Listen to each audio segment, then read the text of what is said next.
Today we're headed somewhere a little bit different. We've been driving through the Mojave Desert here, and I noticed on the map there was something that said Chinese cemetery. So we are headed out on a little walk to see what this is all about. In the 19th and early 20th centuries, Chinese immigrants supplied crucial labor to a growing America, especially in the western mines and on the burgeoning railroad system. But as Chinese labor helped build the West, resentment also began to take shape.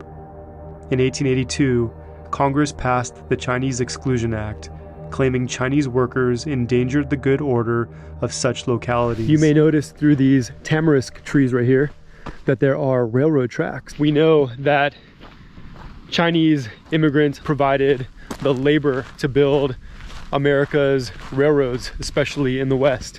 So it is no coincidence that a Chinese cemetery would be right next to a railroad. These are probably old tamarisk trees that were cut down to make way for this opening here. This is pretty interesting. An old can of oil.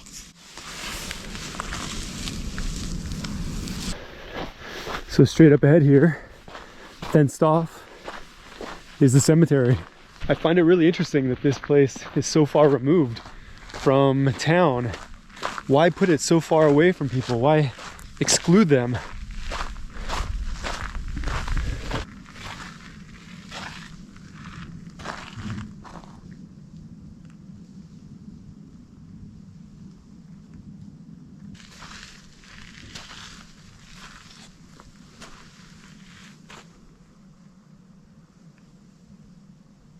No names, no dates, nothing to distinguish one grave site from the next.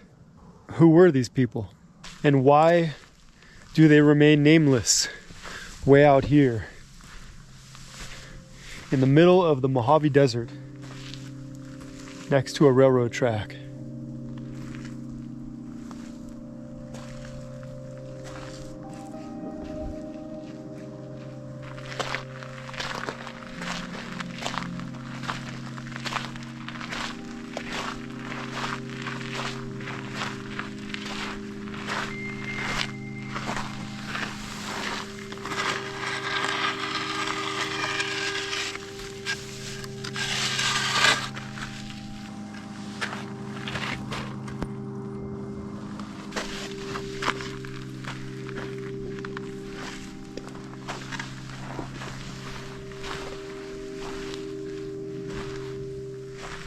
Notice how at one point all the crosses and the fence that surrounds it were painted white. But after many years of sitting here in the scorching Mojave Desert, the paint has chipped off.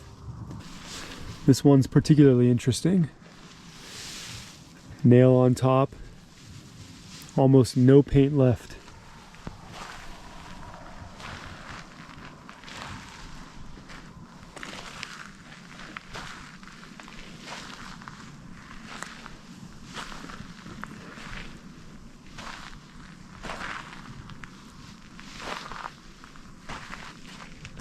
There were just over 100,000 people of Chinese descent in the entire country, roughly one Chinese person for every 2,000 whites.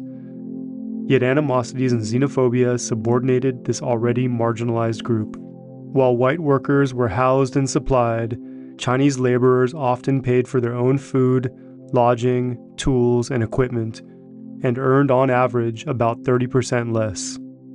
The most dangerous work frequently fell to them. Historians estimate that more than 1,000 Chinese laborers died building the Central Pacific and connecting rail lines. And even in death, many were erased.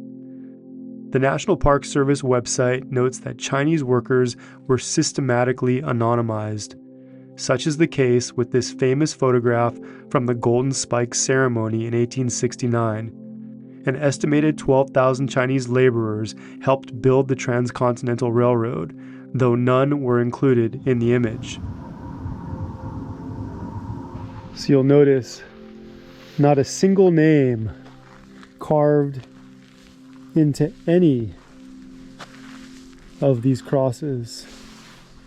Is it possible that at some point 100, 150 years ago, when this cemetery was established, that there were names, that there were markers, that there was a way to tell who was buried in each of these plots?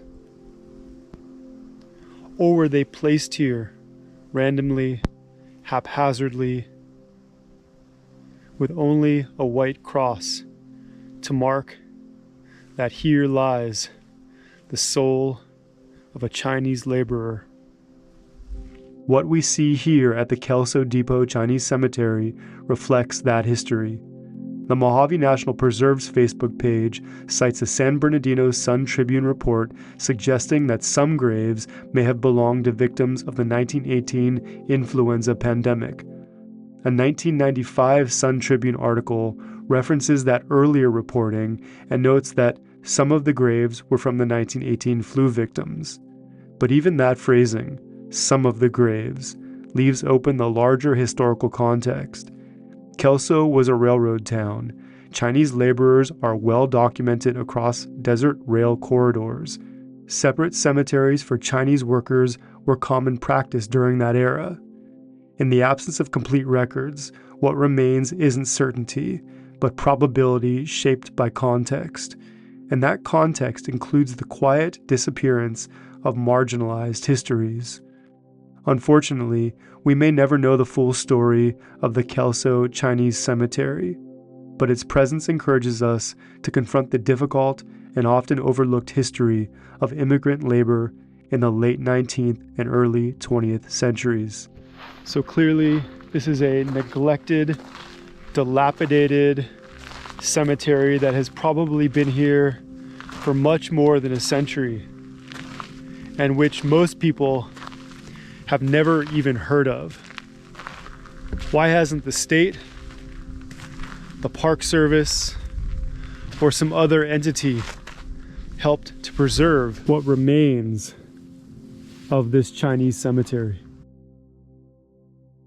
Thanks for watching, and we'll see you next time.